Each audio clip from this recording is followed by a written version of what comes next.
నిమజ్జన చేసే జలాశయం దగ్గరకు వచ్చాము. చూడండి ఆ నీటి ఉరవడి. అక్కడ కోతులు చాలా ఉన్నాయి.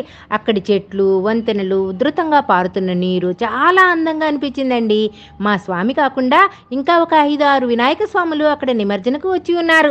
మొదటగా కైలాసం నుండి మన ఇంటికి స్వామివారిని ఆహ్వానించి ధూప దీప నైవేద్యాలు, కుంకుమ, గంధము, పసుపు బొట్లు పెట్టుకొని గరికతో పూజిస్తాము. దీపాలు వెలిగిస్తాము. అగరవత్తులు, పండ్లు, పలహారాలు పెట్టి ప్రార్థనలు చేస్తాము. విద్యార్థులైతే పుస్తకాలు, పెన్నులు పెట్టుకుంటారు. ఎందుకంటే ఆయన విద్యా గణపతి కదా. రక్షించమని భక్తి శ్రద్ధలతో పూజించి ఆయనను ఎప్పటికీ మన ఇంట్లో పెట్టుకొని పోషించలేం కదండి.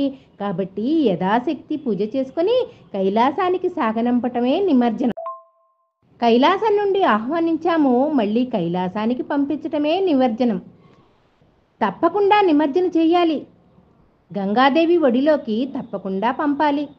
ఉమాపుత్రునికి జై, కైలాసనాథునికి జై, గణేష్ మహారాజుకి జై అంటూ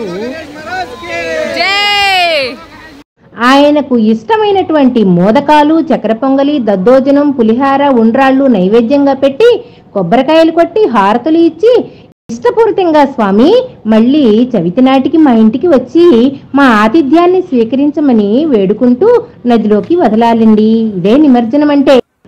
ఈ నిమజ్జన సమయంలో మనం ఉచ్చరించాల్సినటువంటి మంత్రం ఏమంటే ఓం నమస్తే విఘ్నరాజాయ నమస్తే విఘ్ననాశన బ్రహ్మణ్యేభ్యో వ్యనుజ్ఞతా గచ్చదేవ యదాసుకం ఓం శ్రీ గణాధిపతయే నమః యథాస్థానం ప్రవేశయామి క్షేమారైహ పునరాగమనాయ చ అంటూ స్వామివారిని నీటిలో వదలాలి.